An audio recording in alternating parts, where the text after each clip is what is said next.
میں اس کی ذہنی کشمکش کا اندازہ لگا سکتی تھی۔ وہ بار بار کتاب اٹھاتی، اس کے ورق پلٹتی اور بند کر کے رکھ دیتی۔ کوئی بڑی الجھن تھی جو سلجھ نہیں رہی تھی۔ میں نے پوچھنا مناسب نہیں سمجھا۔ سوچا جب بے چینی بڑھے گی تو خود ہی سب کچھ بتا دے گی۔ عشاء کی نماز سے فارغ ہوئی تو میرے قریب آ بیٹھی، اپنی انگلیوں کو بے چینی سے مروڑتے ہوئے سر جھکا کر بولی، وہ مجھے بہت اچھا لگتا ہے لیکن مجھ سے دوستی نہیں کرتا۔ تو میں نے اپنی بات ادھوری چھوڑ دی۔ کہتا ہے نامحرم سے دوستی نہیں ہو سکتی، ہمارا مذہب اس کی اجازت نہیں دیتا۔ پھر تو کیا کہتی ہے؟ میں نے کڑیدا۔ بولی اور بھی تو بہت سے لوگ ہیں کلاس میں، سب لڑکے لڑکیاں آپس میں ہنستے بولتے ہیں، ہاتھ ملاتے ہیں، کبھی کسی نے ایسی بات نہیں کی، لیکن وہ سب سے الگ رہتا ہے، اسے یہ سب کچھ پسند نہیں۔ اسی لیے تجھے وہ پسند ہے، کیونکہ تجھے ہمیشہ سب سے الگ چیزیں ہی اچھی لگتی ہیں۔ وہ چیز نہیں انسان ہے۔ بے چینی بڑھ رہی تھی۔ ٹھیک ہے، پھر تو اس سے پوچھ وہ تیرے بارے میں کیا سوچتا ہے۔ اگلے دن لوٹی تو زیادہ پریشان تھی۔ وہ کہتا ہے کسی کو چاہنے کے لیے سب کو چھوڑ کر صرف اسی ایک کا ہونا پڑتا ہے۔ تو پھر بولی سب کو چھوڑنے کا مطلب ہے تنہائی، سارے تفریح ہنگامے، دوست، پارٹیاں ختم۔ تو بہتر یہی ہے کہ تو اسے چھوڑ دے۔ اگلے 2 دن کالج نہ گئی۔ تیسرے دن لوٹی تو بالکل نڈھال تھی، میرے کاندھے پر سر رکھ کر رونے لگی۔ وہ کالج چھوڑ کر چلا گیا ہے۔ کتنے ہی دن بے چین پھرتی رہی، مجھ سے برداشت نہ ہوا تو پاس بٹھا کر کہا، تو جانتی ہے تیری اسی بے چینی کی وجہ کیا ہے؟ فوراً بولی، آپ نہیں جانتی کیا؟ ہاں جانتی ہوں، اس نے کہا تھا نا کسی ایک کا ہونا پڑتا ہے۔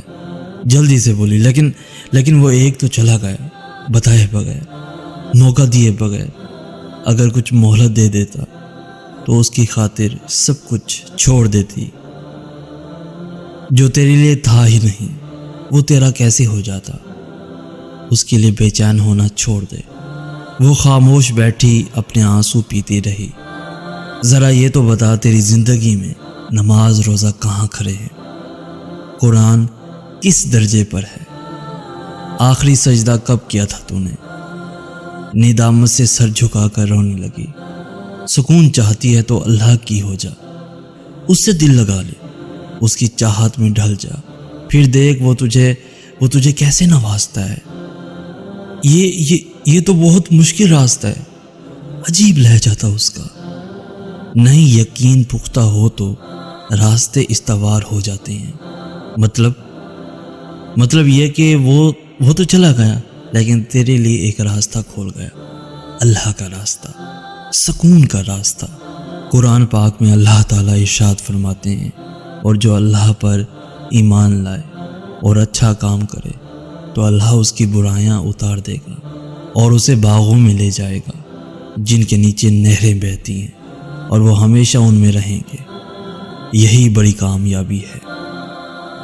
اگلے دن میں فجر کے لیے اٹھی تو وہ مجھ سے پہلے جائے نماز پر کھڑی تھی، ٹوٹ کر بکھری تھی، اس لیے چوٹ گہری لگی تھی۔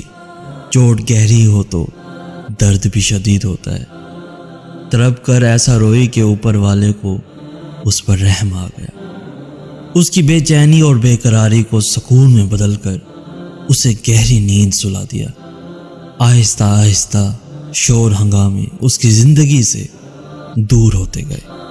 پارٹیوں سے بیزار رہنے لگی، دوستیاں سمٹ گئیں، سکون اور اطمینان اس کی روح میں سما گیا۔ اللہ نے اسے دین کی سمجھ عطا کر دی۔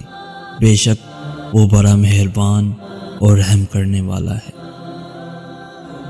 میں جو بات ایک عرصے سے اسے سمجھانا چاہ رہی تھی، وہ ایک اجنبی اسے چند روز میں سمجھا کر چلا گیا۔